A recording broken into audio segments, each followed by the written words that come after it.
नमस्कार दोस्तों, मेरा नाम निपुन जोशी है और आज इस वीडियो में मैं आप लोगों के साथ एक ऐसे विषय पर बात करूंगा जो कि 2025 में लॉ ऑफ अट्रैक्शन में आपको चीज़ें मैनिफेस्ट करने में बहुत ज़्यादा सहयोग देगी।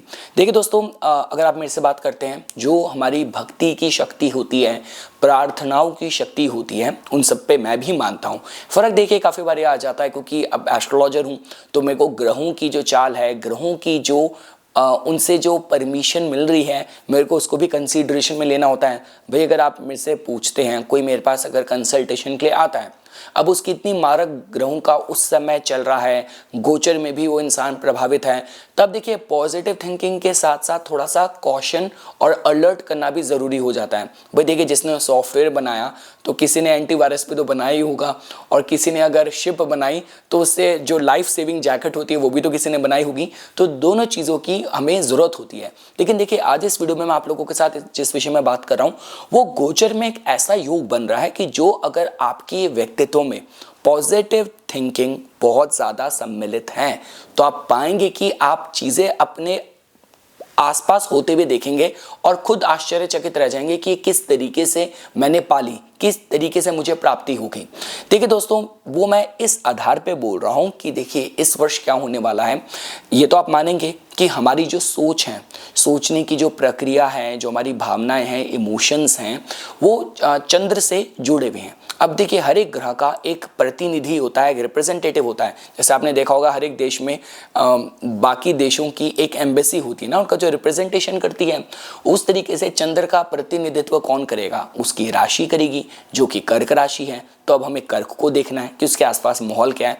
तो देखिए दोस्तों, 2025 में ये हो रहा है कि बृहस्पति देवता जैसे ही मिथुन में प्रवेश करेंगे, और जैसे ही इसी महीने में मई के महीने में जैसे ही केतु देवता भी गोचर में जैसे ही सिंह राशि में प्रवेश कर जाएंगे, अब क्या होगा कि ये दोनों ही ग्रहों की जो दिव्यता है वो कर्क राशि को प्रभावित करेगी। जो कि आप इस तरीके से देख सकते हैं कि देखिए, केतु ने तो वक्री चलना है, तो केतु वक्र मोशन में वो कर्क की तरफ बढ़ रहे हैं और बृहस्पति आगे को बढ़ रहे हैं। तो उसका मतलब कि जो ये कर्क राशि है, इस पे दिव्यता पूरी तरीके से इसको सराउंड करेगी।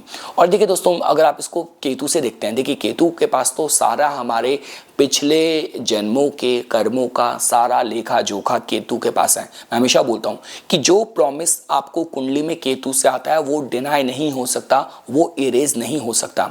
जैसे बोला जाता है ना कि बुध से, शुक्र से जो बनते योग हैं, उन पे तो ऐसा हो सकता है कि आपने उस समय अच्छी मेहनत नहीं करी, उस समय अपॉर्चुनिटी तो आई थी, आप अलर्ट नहीं थे। लेकिन जब बात करी जाती है शनि की, राहु की, केतु की, और खासकर केतु की, केतु को सारे ग्रहों में सबसे ज़्यादा ओल्डेस्ट, सबसे ज़्यादा मैच्योर कहा गया है। देखिए, केतु में तो इतनी शक्ति है कि ये तक बोला जाता है जो एस्टेरॉइड का भी टकराना होता है पृथ्वी से, और जैसे जब डायनासोर लुप्त हो गए थे, ये सारी चीज़ें, इस लेवल की क्षमता और जो पावर है वो केतु के पास है। तो कहने का मतलब ये है कि देखिए, केतु का इस सिंह राशि में होना, और आप लोग जानते हैं कि मैं काल पुरुष कुंडली को हमेशा साथ लेके चलता हूँ। आप काल पुरुष कुंडली के माध्यम से चलते हैं तो जो सिंह राशि है उसको पंचम भाव से पूर्व पुण्य के भाव से जोड़ के देखा जाता है। तो केतु यहाँ पे आपके लिए काम करेगा। और देखिए, सिंह राशि में केतु का अपना जो नक्षत्र माघ है वो भी है यहाँ पे। अब अगर बात करी जाए बृहस्पति के परिपेक्ष से, तो देखिए आप लोग जानते हैं कि बृहस्पति को मिथुन में, मिथुन का मतलब ही होता है सेल्फ एक्सप्रेशन, और मिथुन में बृहस्पति का होना मतलब अपने भाग्य का खुद वहाँ पे लेखन करना। और देखिए दोस्तों, अगर आप यहाँ पे देखेंगे तो शनि देवता का भी जो कर्म के कारक हैं, उनका राहु केतु के एक्सेस से निकलना, क्योंकि जो ये स्विच होगा, स्वैप होगा कि जब शनि देवता कुंभ से निकल के मीन में जाएंगे और राहु जो हैं वो आपके मीन से निकल के कुंभ में आ जाएंगे, तो इसका मतलब क्या है कि शनि देवता राहु केतु के एक्सिस से बाहर आ गए हैं। इसका मतलब ये है कि आपके कर्म को भाग्य से मिलने में वहाँ पे कोई राहु की क्रिएटेड कोई भी अड़चन, कोई भी यहाँ पे प्रॉब्लम नहीं है। और देखिए दोस्तों, अगर आप इसको इस तरीके से भी समझते हैं, अगर आप इसको थोड़ा अध्यात्म का एंगल भी लेके आते हैं, देखिए अध्यात्म मेरी मतलब वो मेरा फोटे नहीं है, लेकिन उसके बाद भी क्योंकि मेरे को आपको ये पूरा लॉजिक के साथ समझाना है। देखिए, हम लोग बोलते हैं ना धर्म अर्थ काम मोक्ष, तो उसमें क्या बोला जाता है कि देखिए, आप जो आपके शरीर के भी जो चक्रास हैं, आप जैसे मूलाधारा चक्र की बात की जाए, अगर आप उसके साथ अगर आप अर्थ को जोड़ के देखते हैं तो मानसिक लेवल पे वो सारे जो इम्प्रेशंस हैं पास्ट, सारे जीवन के जितने भी इम्प्रेशंस हैं, जितने भी आपकी आदतें हैं, वो सारी वहाँ पे स्टोर्ड हैं। अब उसके ऊपर चलते हैं, आप सेक्स चक्रा तक आते हैं, तो वहाँ पे अगर आप जैसे ही पहुँचेंगे तो वहाँ पे आप देखेंगे कि यहाँ पे आपका, आप देखिए अगर आपका मन वहाँ पे था, आपका हमने सबसे पहले आपके मन के साथ जोड़ा हमने, उसके बाद फिर मन को फिर शरीर चाहिए, भाई शरीर की संरचना होगी, उसको इच्छाएं पूरी करनी है, उसको डिज़ायर पूरी करनी है। तो ये आपका यहाँ पे आपका पहले अर्थ था, फिर आपका यहाँ पे आपने इसको थोड़ा बहुत काम भी जोड़ दिया। अब इसके बाद आता है धर्म। धर्म क्या होता है? देखिए दोस्तों, मैं हमेशा बोलता हूँ, अगर आप नेचर को अगर आप स्टडी करते हैं ना, नेशनल ज्योग्राफिक डिस्कवरी चैनल को देखते हैं, तो आधा तो आपको ईश्वर की जो दिव्यता है आपको वैसी पता चल जाएगी। ऐसे ऐसे ब्राज़ील में आप अमेज़न फॉरेस्ट में देखते हैं, ऐसे ऐसे दुर्गम जगहों में आपको ऐसी प्रजातियां मिलेंगी। लेकिन जितनी दुर्गम जगह हो, उसके बाद भी अगर प्रकृति किसी का पालन करती है, किसी जीव को बनाया है, तो उसका वहाँ पे खाने की व्यवस्था होगी। प्रकृति का आगे मतलब जो कंटिन्यूटी चलती रहे, उसके हिसाब से कुछ ना कुछ वहाँ पे प्रकृति भी करती है। तो जिस इंसान ने अपना जो कहते हैं ना कि आपका नेवल चक्रा पे काम कर लिया, तो उसको अपना मूल धर्म पता चलेगा कि कोई ये पावर है जो चला रही है। और फिर हम आते हैं बिल्कुल मोक्ष पे। अगर आप बिल्कुल कहते हैं कि सहस्त्रार्थ तक की बात करते हैं, अगर आप अजना चक्रा की बात करते हैं, तो वहाँ पे आपने काफ़ी बार देखा होगा जब थर्ड आई काम करती है कि लोगों को भी जब समस्या आ रही होती है, कुछ समझ नहीं आता, कैसे होगा यार, कैसे होगा, कैसे होगा, कैसे होगा, कैसे होगा, ओह सॉल्यूशन मिल गया। तो ये होता है कहीं ना कहीं थर्ड आई का यहाँ पे चमत्कार। तो कहने का मतलब ये है दोस्तों कि देखिए, और ये जो सब है ना, अगर आप देखेंगे, आप मैक्सिमम आप संतों को सुनेंगे, आप मतलब ओशो को सुनेंगे, आप जिन भी उनको सुनेंगे, आप देखेंगे कि उन्होंने हमेशा कहा है, उन्होंने ये नहीं कहा कि आप निठल्ले हो जाइए, पर हाँ ये ज़रूर कहा है कि कर्म करो पर ईश्वर पे छोड़ दो। वो कुदरत है, वो ईश्वर है जो ध्यान रखेगा। मतलब कौन शादी कराएगा? ऐसा होता है कि जिन लोगों को आप देखेंगे कि जो मतलब जो भी जीवन के जो बड़े काम होते हैं, जो ईश्वर की इच्छा से होते हैं, वहाँ पे आप देखेंगे कि अगर आपसे कोई पूछता ना कि कैसे पता करें कि ये काम जो था इसमें ईश्वर की इच्छा थी या नहीं थी, वो काम के प्रारंभ में भी आनंद होगा, काम के दौरान भी आनंद होगा, और काम के बाद भी आपको आनंद की प्राप्ति होगी। वहाँ पे आपको किसी को जुगाड़ नहीं लगाना पड़ेगा, फोन नहीं घुमाने पड़ेंगे, आप देखेंगे अपना आप लोग जुड़ते जा रहे हैं, अपना आप काम होता जा रहा है। तो ये ईश्वरीय इच्छा का सबसे बड़ा आपका यहाँ पे अंदेशा होता है, सबसे अच्छा इसका लक्षण होता है।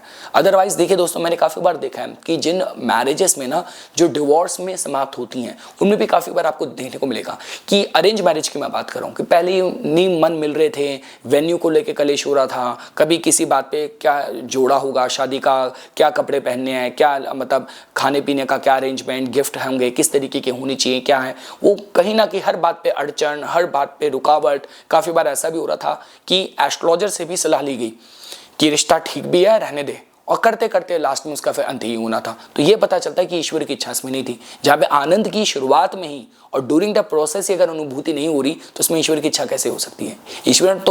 ईश्वर जो मैं समझाऊं अपनी छोटी बुद्धि से, अल्प बुद्धि से, सच्चिदानंद आनंद का रूप है ना। तो जहाँ पे आनंद की प्राप्ति है वो ईश्वर है, वहाँ पे उस समय आपने ईश्वर को प्राप्त कर लिया। तो ये देखिए दोस्तों, मैं इन शॉर्ट बस आपको बताना चाहता था, जो एस्ट्रोलॉजी का जो लॉजिक था वो ये था कि जो कर्क राशि है उसके आसपास जो बृहस्पति और केतु ने जो ये प्रभाव बना रखा है, जो एनर्जी क्रिएट कर रखी है, इसको मैनिफेस्टेशन के लिए यूज करा जा सकता है। आप पाएंगे कि आपके जीवन में अगर आप देखिए पॉजिटिव हैं, अगर आप अपने जीवन के खुद कर्ता बन के, जी मैं ही अपने जीवन का कंट्रोल कर रहा हूँ, मैं ही सब कुछ निर्धारण करता हूँ, मैं ही सब कुछ करता धरता हूँ, तब तो शायद मैं कुछ नहीं कह सकता। ये जो पूरी जो ये वीडियो है, जो कॉन्सेप्ट हम डिस्कस कर रहे हैं, ये इस बेस पे हो रहा है कि जहाँ पे आपने समर्पण कर रखा है उस दिव्यता को, तब वो आपके लिए खुद काम करेगी, तब वो अपने आप टेक केयर करेगी चीज़ों का। तो ये मैं बोलना चाह रहा था।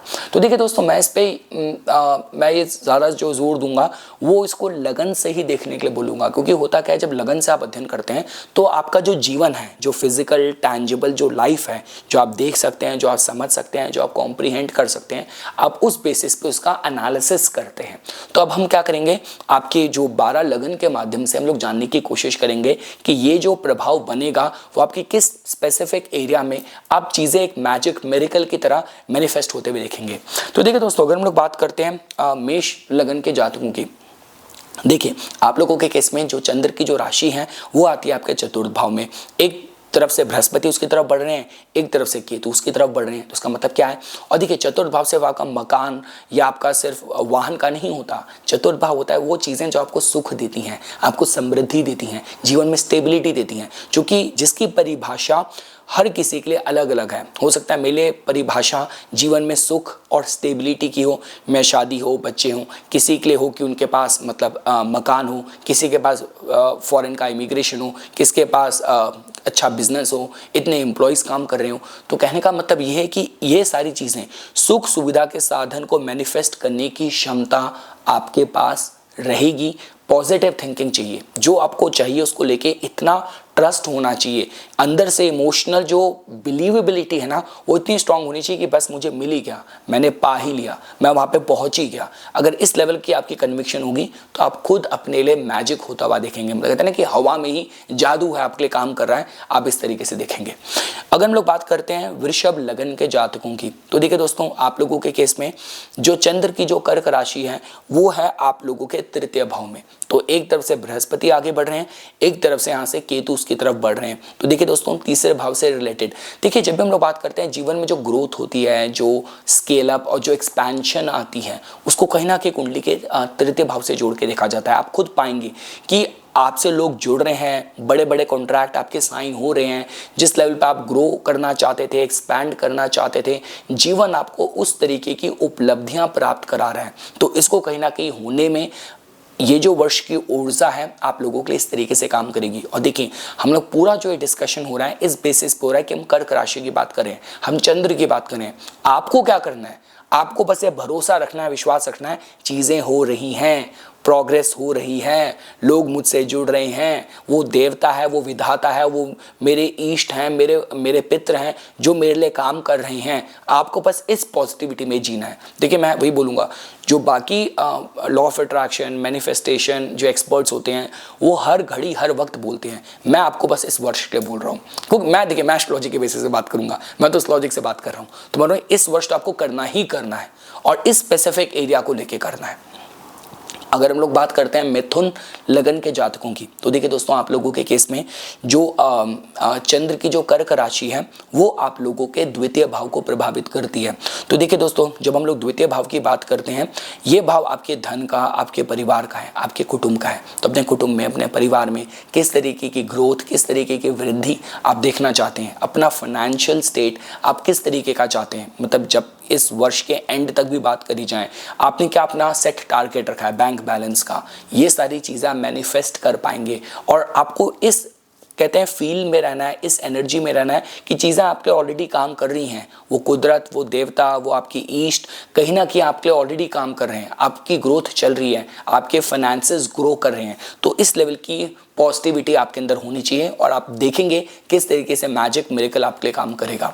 दोस्तों अगर हम लोग बात करते हैं कर्क लगन के जातकों की, देखिए आप लोगों के केस में क्या हो रहा है, ये तो डिवाइन और जो ब्लेसिंग है वो आपके पूरे जीवन को ही प्रभावित कर रही है। और देखिए जब लगन प्रभावित होता है तब हम ये बोलते हैं कि आप अपने जीवन के कुछ बड़ी उपलब्धि इस समय पे कर पाएंगे। बड़ी उपलब्धि लाइफ टाइम अचीवमेंट्स क्या होती हैं, यहाँ पे शादी हो गया, यहाँ पे घर लेना हो गया, जो भी चीज़ें थी जो आप चाहते थे कि जहाँ पे मैं अपने को ग्रो करता हुआ, अपने को समृद्ध होता हुआ देखूं।